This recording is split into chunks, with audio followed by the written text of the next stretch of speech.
existe um privilégio fantástico, existe muita alegria em estar no ministério, mas também existem desafios e dissabores, e a gente precisa lidar com isso, aprender a lidar com isso, e é isso que a gente vai conversar nesse podcast, não só hoje, mas também a partir dos próximos episódios.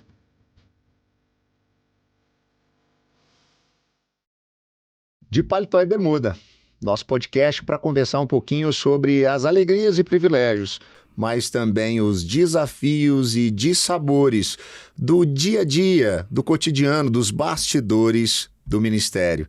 Davi, essa é a nossa vida. Essa é a nossa vida, que pouca gente conhece, pouca gente sabe, a não ser aqueles que caminham lado a lado conosco, a não ser aqueles que ladeiam conosco, mas é a vida que Deus nos colocou e que amamos tanto, e que gostamos tanto, e que não abandonamos ela por nada.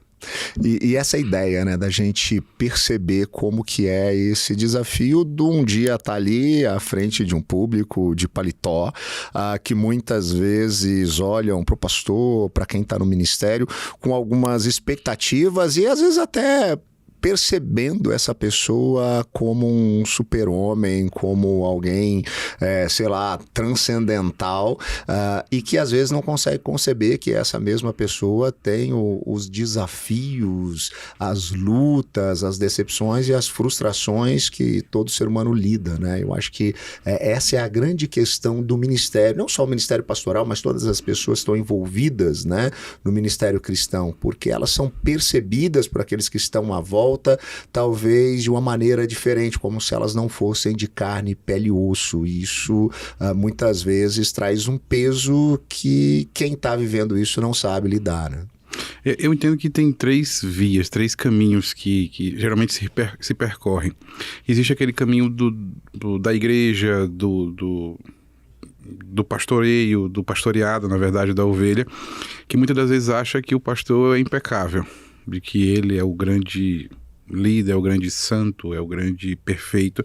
Uma vez até num aconselhamento pastoral, uma pessoa perguntou assim: pastor, quando o senhor peca? E achei engraçado que ela achou que estava numa grande expectativa, numa grande ideia, porque ela assim, eu já sei que o pastor peca, já sei que o pastor é ser humano. E uma grande maturidade por conta disso. Mas assim, quando o senhor peca, como é que o senhor faz para pedir perdão pelos pecados? É diferente da gente, é diferente do que a gente faz. E a gente tem que mostrar exatamente que somos iguais, temos as nossas dificuldades, temos a nossa natureza pecaminosa, temos as nossas lutas, as nossas fraquezas, mas que caminhamos isso aladeado com o Espírito Santo para que a gente possa conseguir vencer isso. O outro lado é o lado do nosso coração mesmo, de que a gente, muitas das vezes, acredita que nós somos super-homens, de que não podemos adoecer, de que não podemos chorar, de que o pastor não pode demonstrar as suas fraquezas, de que o pastor não pode apresentar-se como um ser humano. Trocando, assim, é como que existe o Clark Kent em todo pastor, sim, mas que ele não gosta de aparecer, ele não gosta de dizer que ele e o Kal-El é a mesma pessoa. E acho que isso tem muito a ver, né, Davi, porque muita gente vai para o ministério, né, dentro do ambiente da igreja, com a expectativa de que as pessoas gostem dele. Eu acho que o ministério faz muito isso. Muita gente vai para o ministério porque, assim, sei lá, ao longo da trajetória da vida, viu um pastor, viu um líder de louvor, viu um presbítero, alguém na igreja, e as pessoas tratavam bem essa pessoa, gostavam dessa pessoa, e isso parece que gera uma áurea, né, de quem está trabalhando ali na igreja, e o cara, às vezes, ele quer estar ali para que as pessoas gostem dele. E pastor, geralmente, tem isso, sim, né? Ele tem essa busca, essa sede de que as pessoas gostem dele. Se você parar para prestar atenção, nós amamos, todo pastor gosta quando é convidado para um aniversário, convidado para um almoço, um jantar, até mesmo um café da manhã. Mas raramente os pastores convidam as ovelhas para ir para suas casas. Verdade. Para fazerem... Expor isso, né? Expor o seu dia a dia. Para almoçar, jantar, ou até mesmo um lanche, ou até mesmo um café. Os pastores não levam as suas ovelhas, não convidam as suas ovelhas para fazer isso, porque ele gosta de ser, não vou chamar bajulado, talvez é uma palavra muito forte para isso. Admirado. Mas ele gosta de ser admirado, ele gosta de ser amado. Ele gosta de ser amado e se sentir amado. Eu lembro de uma frase do Ed Stetzer, né? Certa vez ele disse o seguinte, uma conferência: se você quer ser admirado e amado, não vá ao ministério, né? Vá vender sorvete. Sim. As pessoas vão gostar mais de você se é isso que você quer. Porque, de fato, o ministério nos traz esse desafio de, às vezes, termos que confrontar pessoas, né? E ter conversas que são tanto quanto complexas. E, às vezes, a gente foge disso porque a gente quer que as pessoas gostem da gente, né? Mas até mesmo a questão da institucionalidade, como o dia do pastor, o dia da esposa do pastor, aquela coisa de dar um presente para o pastor, é o nosso pastor, o pastorzinho, o pastor amado. Isso acaba criando dentro de nós uma expectativa de que somos diferentes dos outros. E quando um dos textos mais impactantes para mim é quando os apóstolos vão criar, institucionalizar os diáconos.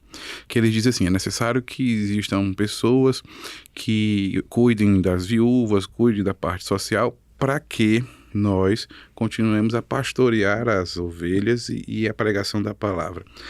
Eu entendo que esse é o nosso objetivo. O nosso objetivo não é necessariamente receber o carinho das ovelhas. Como olhando para o apóstolo Paulo especificamente, como um modelo de pastor, você vai perceber que ele é aquele que ama independente do ser amado. Ele reclama aos filipenses que não levaram as ofertas para ele reclama aos coríntios que os coríntios não amavam, não respeitavam como um apóstolo, ele reclama que em Romanos no final, que abandonaram ele e foram para o presente século, ele reclama, mas no final da sua vida a Timóteo, ele diz, Timóteo, faz a mesma coisa que eu fiz.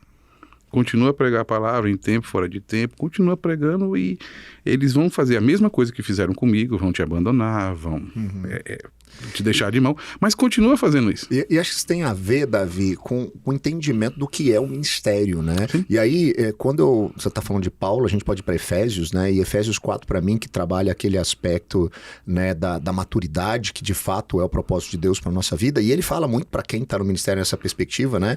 De levar e conduzir as pessoas ao amadurecimento. E eu penso que muito disso tem a ver com o papel de quem está à frente no ministério. E aí eu costumo dizer que uma coisa que eu faço por todos os lugares onde eu passei como pastor, é esclarecer as coisas, né? É colocar alguns pingos nos is. E isso muitas vezes assusta. Uma das primeiras coisas que eu digo, né, para o grupo de pessoas que está sendo pastoreado por mim, é que eu não vou visitar ninguém, eu não vou orar com ninguém, eu não vou aconselhar ninguém porque eu sou pastor. E isso gera um susto nas pessoas. Isso não significa que eu não vou fazer essas coisas. Eu vou orar, eu vou aconselhar, eu vou visitar, porque eu sou um discípulo de Jesus. Eu não faço isso porque eu sou um pastor. Eu faço isso porque isso tem a ver, né, com a minha identidade enquanto discípulo. Mas então, para que a gente precisa de pastor? Bom, o meu papel como ministro, como pastor, é capacitar os santos de Deus para que eles possam visitar, para que eles possam orar, para que eles possam aconselhar. E se a gente traz essa mentalidade para a igreja, isso traz de um lado para a gente um alívio, porque isso faz com que a gente possa compartilhar algumas cargas e temos pessoas da igreja de fato cumprindo o seu sacerdócio e cada um fazendo um pouquinho. Okay. Agora, em contrapartida, porque muitas vezes os pastores, os líderes ministeriais, eles não gostam de fazer esse tipo de coisa. Porque quando eu faço isso e eu compartilho, né, esse preparo, quando compartilho essa questão de visitar, de orar, de estar ali para a pessoa, eu também estou abrindo mão de ser esse querido. Então, quando ele for ter um aniversário, ele vai convidar alguém, ou quando ele for dar um presente, ou, né, no nosso caso presbiteriano, no dia 17 de dezembro, né, ele não vai comprar um paletó ou uma gravata para levar para o pastor, porque ele tem outras pessoas que estão cumprindo esse papel. Então, ele não tem, né, esse tipo de admiração, não que ele não admire, mas não é aquela coisa assim quase doentia de ver ali, ó, o meu super-homem de capa e eu preciso fazer algo por ele, né? Eu enxergo assim. Você tem, por exemplo, Moisés, que quando passa pelo Mar Vermelho, cria toda aquela... acaba com o exército de Faraó, todo aquele poder que Deus dá, ele sobe para o Monte Sinai, desce com o rosto resplandecente, as tábuas da lei, acaba quebrando, toda aquela história que está contida lá no Êxodo. Só que o que acontece? Na hora dele pastorear, dele liderar o povo, de fazer isso que você está falando, de capacitar, ele não sabe fazer isso. Ele acha que ele pode fazer isso sozinho. E fica cansado. E aí ele cansa. Atenuado. Aí até que o sogro dele chega para ele e diz, rapaz, divide isso, fraciona isso. O que acontece com Moisés? Ele não é o líder que entra na Terra Prometida. Quem vai entrar é Josué. Ele não é o líder que vai dividir a terra, ele não é o líder que vai botar o povo para guerrear em Jericó, ele não é o líder que vai institucionalizar, pelo menos a princípio, Israel. É Josué que vai fazer isso. Porque cada pessoa tem o seu papel. E um pastor precisa entender isso. Ele não vai dar conta de pastorear todo mundo. Richard Baxter, em 1600 e, como a gente diz lá no Nordeste, 1600 e carne de porco, Richard Baxter já dizia isso. Ele já falava isso. Ele era capelão da Abadia de Westminster e ele dizia que para pastorear ele precisaria de ter pessoas, de delegar poderes, de você colocar pessoas nos lugares certos para fazer as coisas certas. Esse é o grande papel, é o papel do grande líder. Ele não é você trazer tudo para si. Não é você ser a pessoa que diz o que todos precisam fazer, mas você é a pessoa que confia no que cada um tem que fazer. E nesse sentido, eu acho que talvez um dos grandes erros para quem está no ministério, que é essa coisa de acreditar que ele pode fazer todas as coisas, ou que ele que vai dar conta, né, de apagar todos os incêndios, é se lançar a isso e aí não conseguir fazer de fato aquilo que tem que fazer, ou que Deus o chamou para fazer, ou cumprir a sua própria vocação, porque ele está o tempo inteiro tendo que apagar incêndios, e muitas vezes porque ele, né, quer que as pessoas tenham essa admiração, o que acaba sendo um negócio até mesmo pecaminoso, porque tem a ver com uma idolatria do eu, né, com o próprio coração, e esse negócio é perigosíssimo. Eu costumo dizer que isso traz reflexo até nas relações de liderança, porque quando a gente pensa na liderança da igreja local, muitas vezes o pastor, ele chega ali e ele identifica os presbíteros e alguns líderes, ele diz, bom, esse pessoal já está maduro, eu não preciso, né, me envolver com essas pessoas, eles que cuidam lá, eu vou aqui, né, cuidar dos problemas, e ele não se debruça, né, em compartilhar essa liderança. Daí o que faz? Ele vai ali para a periferia do negócio, né, sempre apagando incêndio.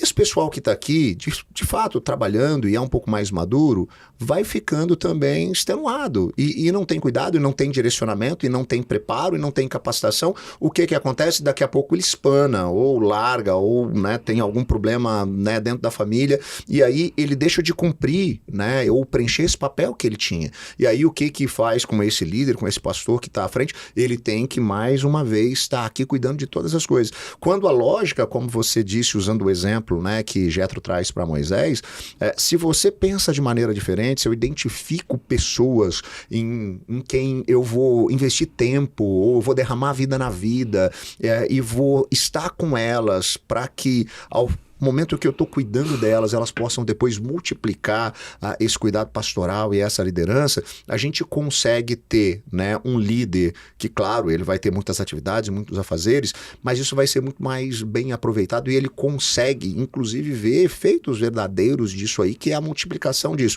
E não vai ficar ali o tempo inteiro, né, extenuado. Agora, o que a gente mais fala, né, em relação a pastor, é essa coisa de burnout, né, essa questão de estar extenuado, de estar cansado, porque ele acha que ele tem que fazer todas as coisas e muitas vezes ele está extenuado, está com burnout, está cansado, mas ele não está nem mesmo cumprindo aquilo que ele deveria fazer, que é a multiplicação dessa liderança. Mas assim, vamos partir do burnout agora. Eu entendo que muitos pastores têm burnout, tem aqueles, como tudo na vida é moda, tem aqueles que querem ter burnout para dizer que teve burnout, mas tem aqueles que realmente têm... eu postar lá no meu Instagram, né? Meu período de burnout. No ano sabático porque eu estou com burnout. Então virou assim, como a gente gerou tipo um white people's problem, um negócio assim do Ministério Pastoral. Mas assim, o que acontece? É que primeiro que você tem aquela sede de poder. Como se aquilo fosse seu quintal, aquilo fosse seu gueto, aquilo fosse seu. A igreja, aquela paróquia é a sua empresa, aquilo é seu. E não funciona assim. Não é assim. A segunda questão é uma questão de relação de poder. É o lugar onde ele tem poder. Onde ele acha que tem poder. E aí vem aquela velha história de que no dia que o pastor bate na mesa para dizer que ele é o pastor, ele deixou de ser o pastor faz muito tempo. A terceira questão é de que ele precisa... conhecer o seu objeto de trabalho, porque quer queira, quer não, existe o lado espiritual, mas quer queira, quer não, o pastorado também é um trabalho. É algo que você faz diariamente, que você presta contas, pelo menos na igreja presbiteriana, não sei você que pode nos ouvir agora, mas dentro da igreja presbiteriana, o pastorado o pastor precisa prestar contas do que ele faz, tanto para o conselho também como para o presbitério.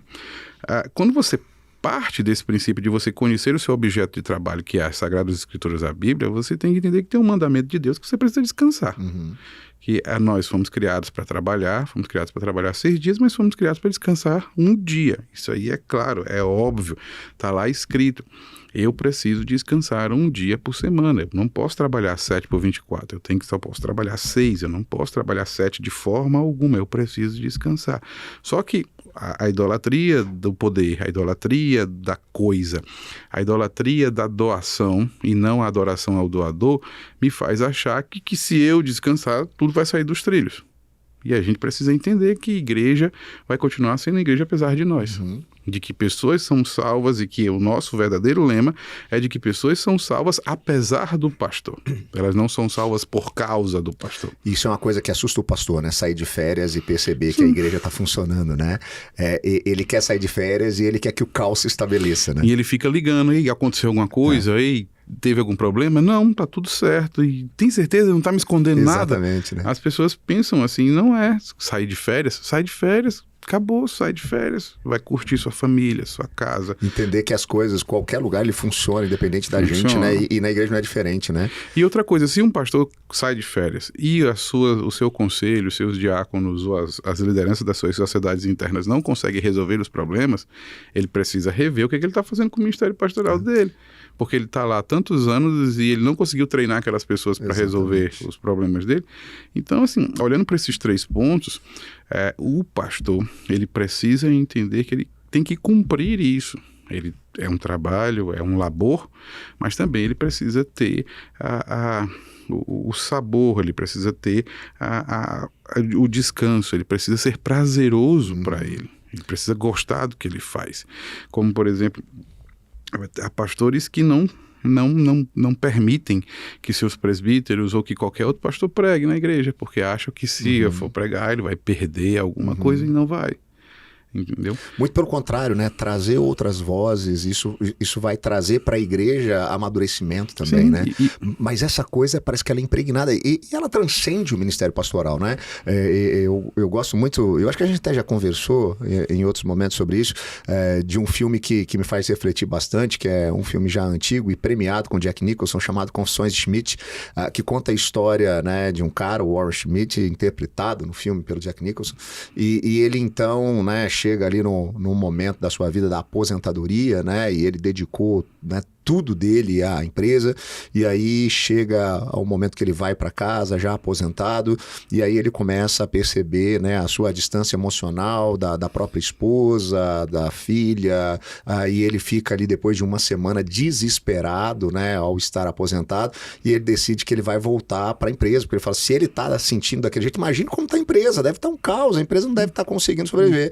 E quando ele chega depois de uma semana lá, ele descobre que tinham colocado um cara mais novo no lugar dele, e estava tudo indo bem. Na verdade, a empresa estava indo muito melhor, porque ele tinha percebido alguns erros ou algumas coisas que precisavam ser mudadas e que não foram, e as coisas estavam caminhando sem ele, ou seja, aquilo a que ele tinha se dedicado toda a vida dele, né, na verdade não tinha valido a pena. E às vezes a sensação que eu tenho no ministério pastoral, né, é que às vezes a gente coloca isso, né, que a igreja depende da gente e a gente se torna escravo desse negócio, e isso é complicado demais, porque assim, se tem uma coisa que Jesus mandou, né, a gente fazer, né, não é cuidar da noiva dele, né? A gente tá ali, né? Ele é o noivo, o melhor, sim, né? A gente tá ali nesse cuidado como, né, o amigo do noivo, no apoio, mas assim, né? A noiva é dele. E às vezes a gente tá mais preocupado, né, em ser, né, de fato, né, o noivo da noiva, que é a igreja, e deixa de lado aquilo que tá à nossa volta, que de fato tem a nossa responsabilidade. Mas esse é o problema do pastor que dorme de terno. Esse é o problema. E muitas das vezes a gente precisa vestir a bermuda. A gente tem as horas do nosso terno, as horas do nosso pastoreio, mas tem as horas que a gente precisa vestir a nossa bermuda. O que enche seu tanque? usando uma expressão ali, né, que ficou bem conhecida há um tempo atrás com aquele livro do N. Cordeiro, né, que fala sobre isso, né, sobre essa questão de a gente entender que tem coisas que nos desgastam. Sim. E essas coisas, né, a gente não tem como evitar, elas simplesmente acontecem, né, e elas drenam as nossas energias, mas geralmente aquilo que enche o nosso tanque é intencional, a gente tem que correr atrás. O que enche seu tanque? Para mim, eu entendo, para mim, todas as coisas, elas precisam encher o meu tanque e elas precisam esvaziar o meu tanque. O que eu vou dizer? Por exemplo, quando eu brinco com os meus filhos, aquilo enche o meu tanque, mas aquilo esvazia o meu tanque também. Tem hora que eu canso, tem hora que eu preciso do momento só. Tem hora que eu preciso ir para a igreja, tem hora que está na igreja, tem hora que um sermão enche o meu tanque, mas tem hora que um sermão esvazia o meu tanque. Vou só citar o exemplo lá. Nós estamos pregando lá na Dulos sobre uma série sobre diálogos com Deus. A gente está pegando pessoas que tiveram a graça na Bíblia de dialogar com Deus. O sermão de Jó, que foi o primeiro, esvaziou meu tanque. Foi difícil pra caramba. Pregar em poesia é muito complicado. Mas o de Paulo encheu meu tanque, que é quando Deus diz a ele que minha graça te basta. Então, assim, para mim, todas as coisas, quando eu sou grato ao doador, todas as coisas esvaziam o meu tanque e todas as coisas enchem o meu tanque. Eu não posso ficar naquela ideia de que existe algo que é prazeroso e existe algo que é penoso. Porque até o que é prazeroso pode se tornar penoso. Sim, e vice-versa. Por exemplo, se eu viver de terno, ou seja, se eu sou ministro todo o tempo, eu durmo como ministro, eu acordo como ministro, eu como como ministro e eu janto como ministro. Se eu fizer isso, vai virar penoso. Vai ficar chato, vai ficar enfadonho, vai virar uma rotina. A mesma coisa se eu for leniente ao ponto de só andar de bermuda. E, por exemplo, hoje é domingo. Pronto, é hoje que eu vou pensar em ser ministro. Eu passo 6 dias da semana de bermuda e quando chega no domingo... Assistindo Sessão da Tarde. Assistindo Sessão da Tarde, assistindo Netflix, Amazon, Disney, Star Plus... Paramount e todas as outras que existem mais aí. Cada dia surge um diferente. Mas eu passo 6 dias sem fazer nada. Só de bermuda. E quando eu chego no domingo, eu visto meu terno e vou para a igreja. Não funciona assim. Ou seja, vira uma obrigação. Até porque quando a gente começa a fazer esse tipo de separação é complicado, né? Porque não é isso que nós somos chamados a viver integralmente, claro, né? Todo o ser humano... E aí a gente pode até estar entrando num assunto, numa outra área que talvez num outro encontro a gente vai discutir sobre isso, mas todas as vezes que a teologia tenta fragmentar alguma coisa, dá errado. A mesma coisa é a vida do pastor. Ele ao mesmo tempo, por isso o nome do nosso podcast é de terno, de paletó e bermuda, porque ele sempre vai estar de paletó e bermuda. Ele sempre precisa estar de paletó e bermuda. Um aconselhamento pastoral, por exemplo, com uma xícara de café, sem açúcar, é claro, sem açúcar sempre, ele me dá o pastorado com a pessoa de paletó, mas ao mesmo tempo ele me dá o prazer de, com aquela ovelha, com aquele irmão, com aquela pessoa do qual eu pastoreio, eu a amo pastoralmente, me dá o prazer de tomar um bom café com ele. Então eu tô de terno e eu tô de bermuda ao mesmo tempo. A mesma coisa quando talvez aí venha o calcanhar de Aquiles, o asterisco do ministério pastoral, quando eu tô dentro de casa. Que eu preciso pastorear os meus filhos e talvez a mais difícil de todas elas é pastorear minha esposa. Porque ela sabe os meus defeitos, ela tem uma intimidade comigo que nenhuma outra pessoa tem como a relação pastor e ovelha. Mas eu preciso, por mais que ela me veja todos os dias de bermuda, mas eu preciso também estar de paletó em determinadas situações, em determinados momentos, porque ela precisa de uma dúvida, ela precisa de uma resposta para uma dúvida, ela precisa de um aconselhamento pastoral, ela precisa de entender um problema que ela está tendo no serviço dela, ela precisa entender algumas coisas que o mundo exige dela, e você, como pastor dela também, você precisa E esse é o desafio do equilíbrio, né? E isso é complicado, porque o ser humano é pendular, né? O ser humano está sempre polarizado. Me lembrou o senhor Miyagi conversando com Daniel San. Diz, Daniel, o equilíbrio é tudo, o balance é tudo. Exatamente, tudo, né? tudo. O Tim Keller, no Igreja Centrada, ele fala, né, que o evangelho está no centro, que é o lugar do equilíbrio, né? E ter essa compreensão em relação ao evangelho de maneira muito clara, eu acho que para gente que está no ministério, ela é fundamental. Eu costumo dizer que às vezes a gente se acostuma, né, ao evangelho, e tem uma frase muito legal de uma poetisa mineira chamada Adélia Prado. Ela diz o seguinte: de vez em quando Deus me tira a poesia. Eu olho para uma pedra e tudo que eu vejo é uma pedra. O poeta escreve, né, poesia sobre qualquer coisa, até sobre pedra. Já vi se tinha uma pedra no meio do caminho. Mas ela falava que aquilo às vezes se tornava rotineiro, né, e perdia aquela áurea, aquela coisa especial. A sensação que eu tenho é que, principalmente a gente que está no ministério, às vezes a gente se acostuma com o evangelho. E aí a gente olha para o evangelho e a gente vê, é só o evangelho, a gente já conhece isso, e isso é o nosso, vamos dizer assim, é o nosso ganha-pão, é o nosso objeto de estudo, de trabalho, mas trazer o evangelho ao nosso próprio coração todos os dias, que é, né, entender quem nós somos, né, diante de um Deus poderoso que criou todas as coisas, mas que a desconexão, né, a busca pela autonomia do ser humano, né, o caos instaurado por conta do pecado nos faz sermos quem nós somos, né, com a nossa pequenez, com o nosso coração inclinado ao mal, com todas as dificuldades que a gente tem, né, de ser, como diria Paulo, né, de fazer aquilo que a gente gostaria de fazer, mas a tranquilidade de fazer aquilo que a gente não deveria fazer, porque é isso que a gente acaba seguindo a partir do nosso coração. Ter essa realidade de quem nós somos, mas ter a realidade também no nosso coração daquilo que foi feito por nós em Cristo Jesus, eu acho que é esse agente libertador que nos traz para o equilíbrio. Porque a gente sempre vai se ver nessa perspectiva. Mas aí é que tá. O evangelho é uma coisa e a teologia é outra coisa. Teologia é uma ciência que é feita a partir do evangelho. Então, muitas das vezes, quando você sobe ao púlpito, quando você vai pregar, quando você vai dar os seus estudos, quando você vai fazer os seus discipulados, quando você está de terno, vamos dizer assim, e que você tem a prédica na sua mão, você está fazendo teologia. Você está ou você reproduz um discurso teológico, ou quando você é um outsider, você faz teologia.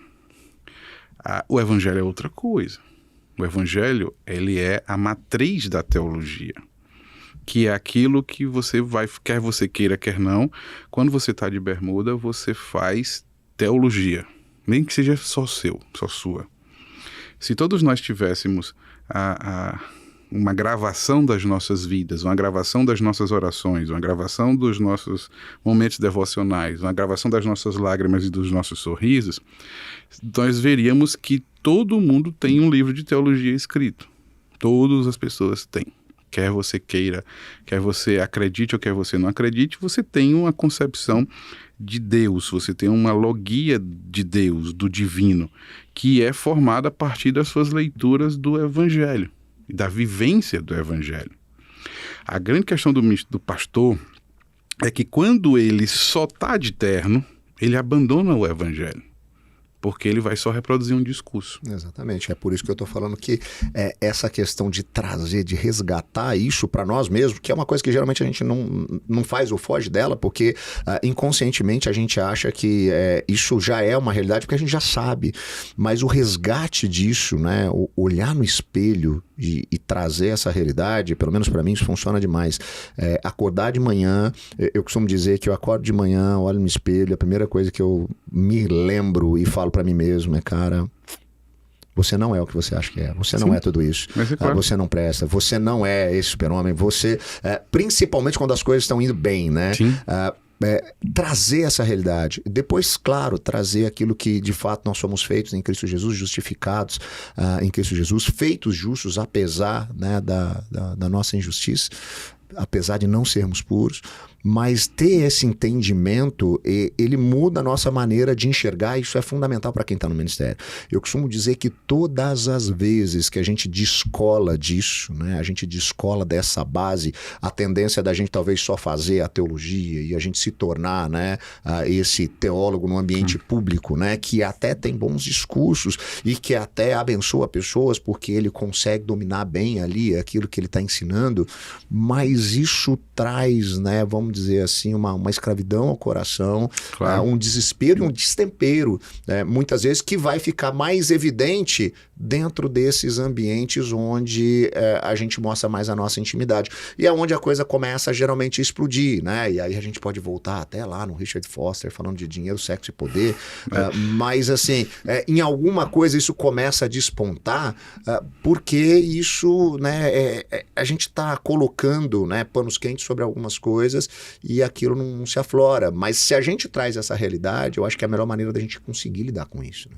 O pastor, ele precisa entender, o ministro, ele precisa entender que ele faz, esse balanço, ele faz teologia, ele é o pastor em todos os momentos da vida dele. Exatamente. Mas ao mesmo tempo, ele é pessoa também. Todos os momentos da vida. Ele não pode vender a ideia de ser um infalível, ele não pode vender a ideia de ser alguém que não peca, alguém que sabe todas as coisas, que tem resposta para todas as coisas.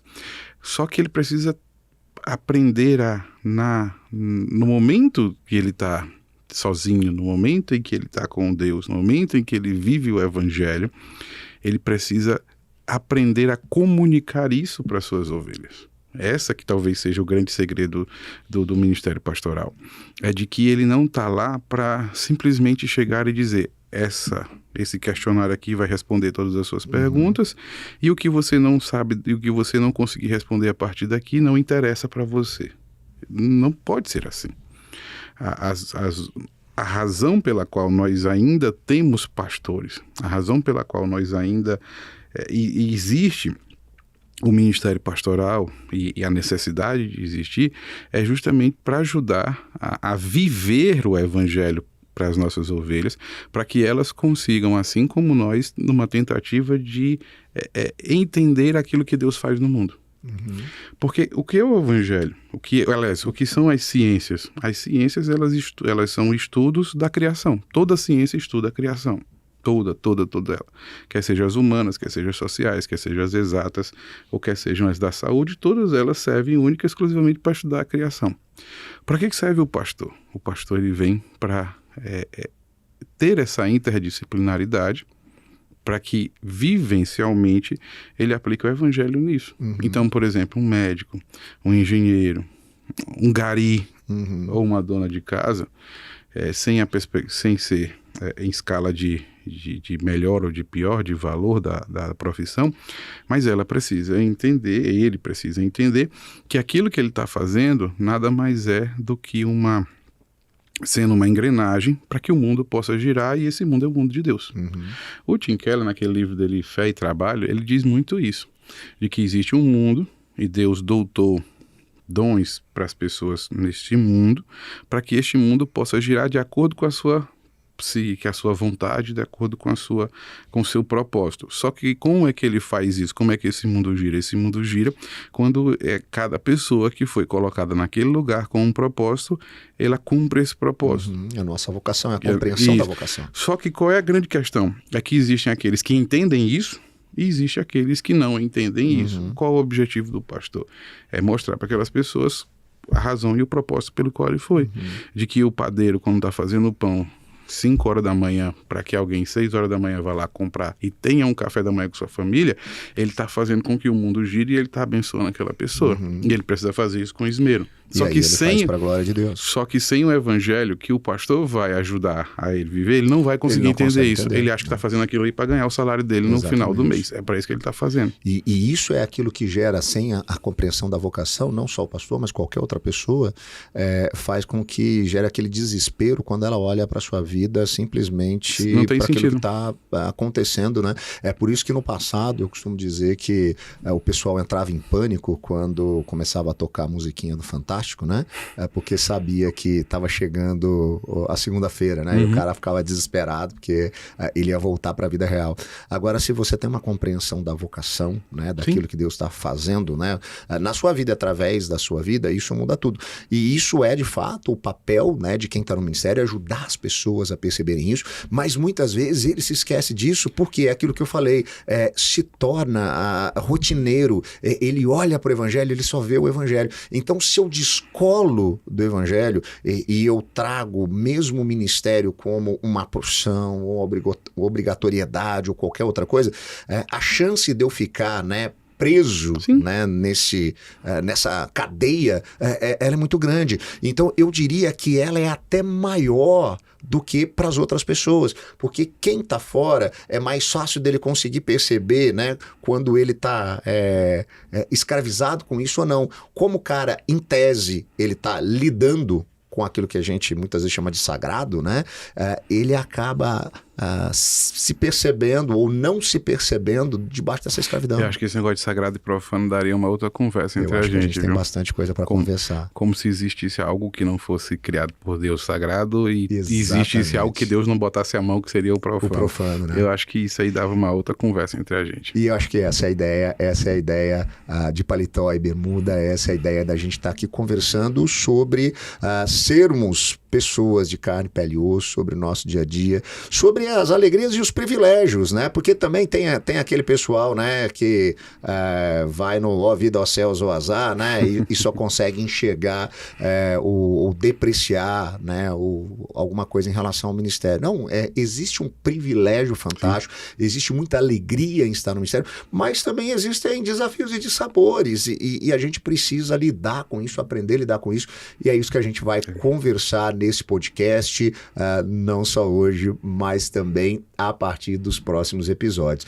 Você pode sempre acompanhar de Paletó e Bermuda na IPB Multi. A gente vai estar lá sempre trazendo esse bate-papo, essa conversa, e você pode ali, através das redes sociais, os comentários também, se comunicar com a gente e falar um pouquinho da sua impressão. O que você tem percebido, você que tem vivido o dia a dia no ministério, quais são as suas alegrias, como você percebe esse privilégio, quais são os desafios, quais são os dissabores. Traz isso pra gente, que a gente quer colocar em cima dessa mesa para poder conversar sobre isso diante de você. Valeu. Um abraço a todos. Valeu, Rodrigo. Obrigado por estar aqui. E dizer que nós, pastores, temos o privilégio de talvez ser a única profissão que consegue vestir o paletó de bermuda. Um abraço a todos.